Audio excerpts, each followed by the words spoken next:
Mr. Rajesh Jadhav. Rajesh is a pediatric dermatologist based in Thane, and he works very closely with me here at Wadia Children's Hospital, and he is also very actively involved in our SIG. Indian Association of Dermatologists, Venereologists and Nephrologists has a special interest group on pediatric dermatology. So we work together there, and this is one of the initiatives which we wanted to. This is something which will help patients. And see what happens when a patient comes to a doctor's chamber. I may try to give 15 minutes, 20, 25 minutes. I may not be able to still deal in depth with everything that needs to be discussed. And our goal was that if we have this saved, we can ask our patients to see this, and and then of course we can discuss again on it. But so this was one of the things that motivated us to do this. So we are in the SIG, and he is also actively working with me in the Indian Society for Pediatric Dermatology. Rajesh. Okay. Whatever that I will talk,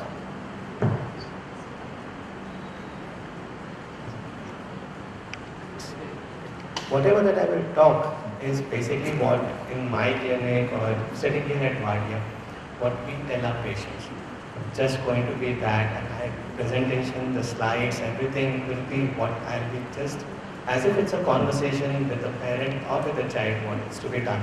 And it's something which, from morning till night, the activities and what can be done for betterment of the atopic eczema. So most of it, like what Mani said, is there a cure? So everybody wants to know, is there a mantra for atopic eczema, where you could have a child and see to it that he is cured, but that doesn't happen. So the most important aspect is to remember is your child's skin is sensitive.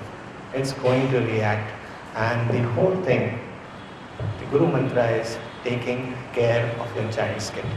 We keep on harping on this in the OPD. Every time the child comes, every time the mother comes, we keep on telling them these things again and again.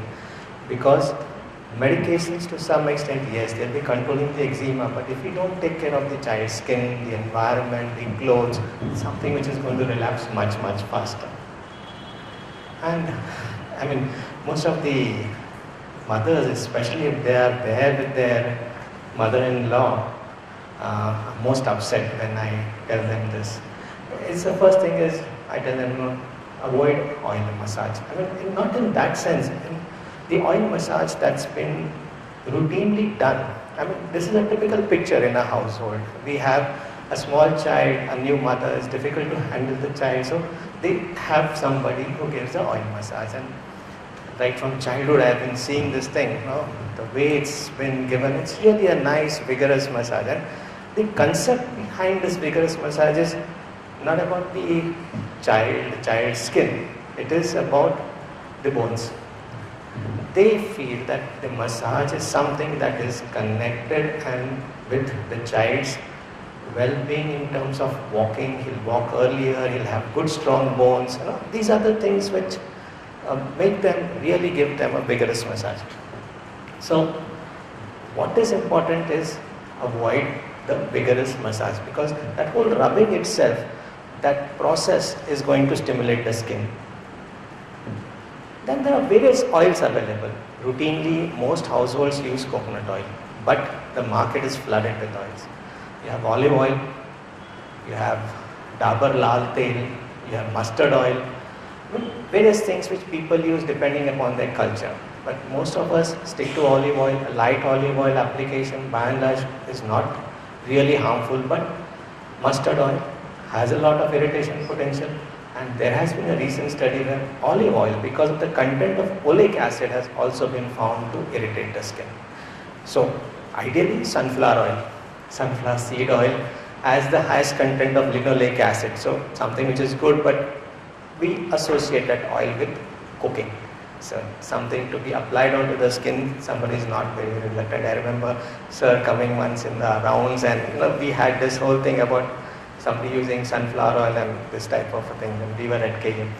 But that is not really acceptable. Then Dabur Lal Tel and all the other things which are available in the market contain a lot of things. lot of ingredients, and we do not know which one may irritate the child's skin, which may sensitize the child's skin. So it's better to avoid them. And second thing is, in our sort of an environment where we have such humid climate, when it doesn't rain, it's cloudy, it's humid, you're sweating, chances of increasing the chances of prickly heat are much more on the child's skin. So what? Do you or don't you give an oil massage to the child? Now what I would prefer is a mother giving the child rather than somebody else. Oil massage for one is good once it is applied gently onto the child's skin and applied in the direction of the hair. So if it is applied properly, yes, it is good, it has a nice soothing effect, and the child can also sleep well after an oil massage.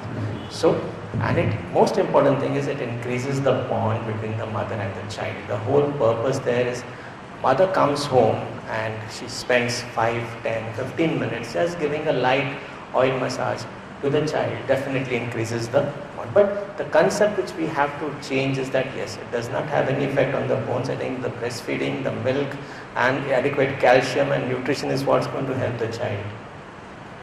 Next thing is what is commonly applied is wheat flour or chana atta also. So you have this, and it is often used to remove the lanugo hair. But most of these, if they are little thick, they can have an abrasive effect on the skin, and of course the other things can also develop hair infection, prickly heat, and sometimes worsening of the eczema.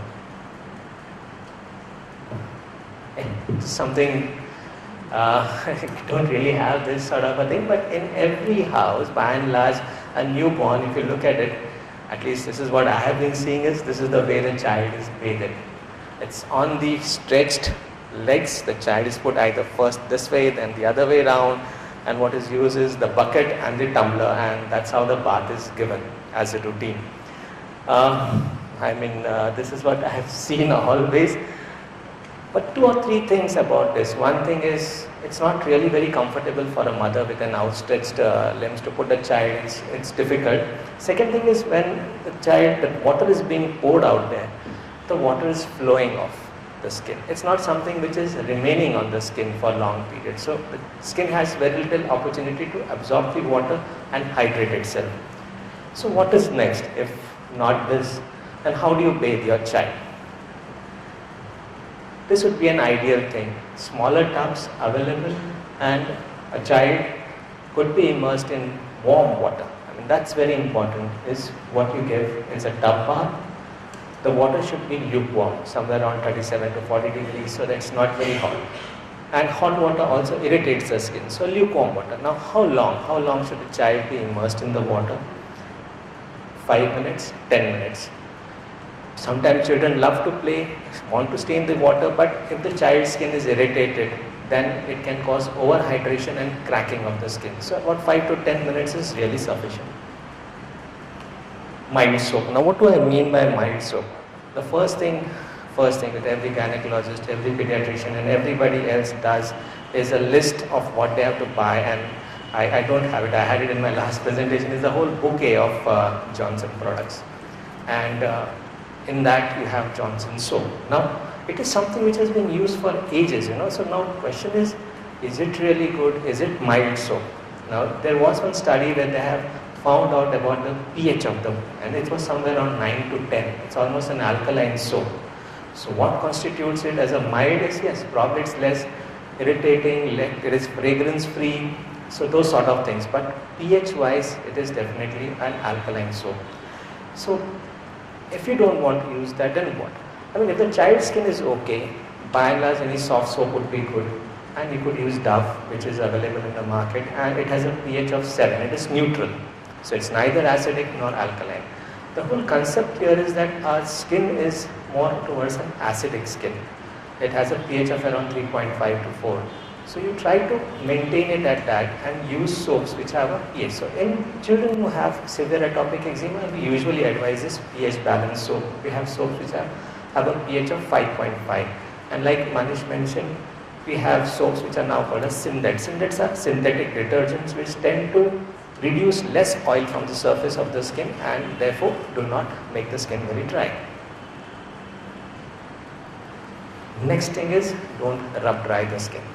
The whole process of rubbing the skin, one, it removes off the water from the skin. Number two, the rubbing process initiates the itching sensation. Okay, so when it's like rubbing the skin, just like scratching the skin, except that you are doing it with a towel.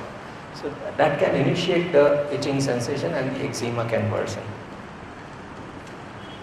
So what you do is pat dry. Patting dry will ensure that some amount of water remains in the skin. Okay. Now, moisturizers. Moisturizers don't generate water in the skin. That's one of the things we need to remember is whatever water that is there, which is present after bath, is trapped by the moisturizer. So when you apply it, it forms a film and sees that the water remains in the skin. Okay? So gently pat it dry. Then apply a moisturizer. Various, like Manish mentioned, various moisturizers are there in the market. So, and what he rightly said is the cheapest available is petroleum jelly. Now what do? I ask them, in case the patient's eczema is severe, I ask them to apply the moisturizer, and that is petroleum jelly. 1 part of petroleum jelly, mix it with 1 part of water. Just before application you mix it and apply it, and really gives a good soothing and moisturizing effect, and it's the cheapest thing that is available, preservative free, has an oily base, so it really doesn't irritate the child's skin. Now, if you don't have a tub, what's the next option? The next option is you have a bucket. So the child is small, fits in the bucket, fill it up with warm water, allow the child, and think the child will be happy to spend 5-10 minutes in a bucket. If there's a group, they would enjoy it much more. It's just for fun.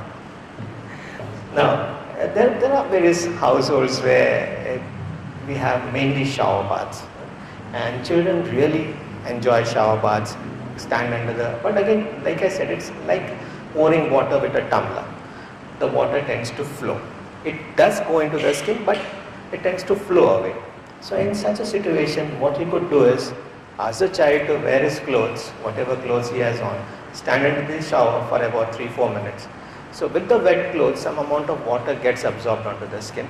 Remove the clothes, use the regular soap and water, and rinse the skin. Okay? So this is one way in which the child can still use the shower, and applying the moisturizer to the skin. So creams versus lotions. Summer months, the atmosphere is quite humid, sweating is a lot, so we do prefer a lotion. But if the child has got severe atopic dermatitis, I still go in for a cream. And what is important is applying it to the full body, a nice layer to the full body immediately after bath. Okay? And when the skin is still slightly moist, so you retain the moisture in the skin. So that's it. Twice in a day, have a bath, lukewarm water, mild soap. After bath, don't rub dry the skin, gently pat it dry, and apply the moisturizer when the skin is still slightly moist. And this is something which is now more like a tape. So this is, and in case of winter months when there is excessive dryness in the air and the skin is also dry, you could do the same thing, make the child sit in the tub 3 or 4 times in the day, get him out, and you may not use soap, just soaking the skin and immediately pat dry and apply the moisturizer. This is another way of doing it. After that, clothes. So you don't allow the child to remain open for a long time. You see that he is wearing clothes, and what is most important is cotton clothes. Kurta, pajama, cotton, which is full sleeve, covers the full area of the body so that the skin is not exposed to the atmosphere, doesn't dry. So this is important. Full sleeve cotton clothes, 24 hours. I mean, I do not know how many of you have noticed it, but what I have seen in atopic child is the child is most cranky at night. If you do not have the fan on and at its maximum speed, he won't sleep. He will not sleep with his clothes on because they are irritating him.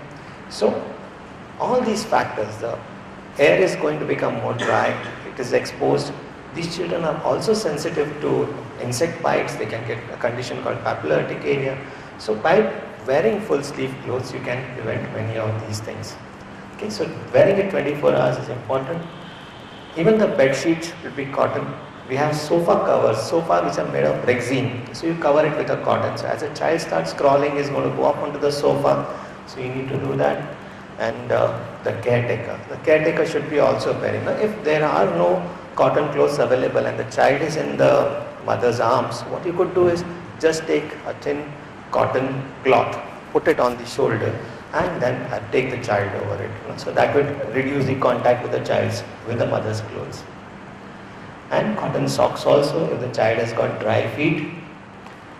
Woolens, I think Manish has already explained how you can wear woolens so that the immediate contact of the woolen cloth to the skin is avoided, and the child, any synthetic, any woolen material irritates, and that's where the child starts scratching more. And the next important thing is managing the environment.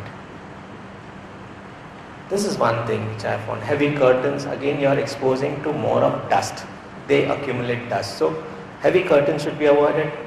Put in light curtains. Vacuum clean the house. If you are going to dust the house, the child is there. Most of the children are also sensitive to the dust mite. So that can exacerbate. Either you put the child in another room or see that the child is away, and that's when the dusting is done, or the child is around, vacuum clean the house. Air conditioners at 25 degrees and humidifiers. Now this is the cheapest thing that is available. Humidifiers are also available in the AC, but those ACs really cost a lot. So this is something, desert coolers. So you are going to put water out there and switch it on so it humidifies the air. I think if you can do these things, what child is going to do is give you a double thumbs up for managing his skin well, and that's what you would like to see, that smile on your child's face. Thank you.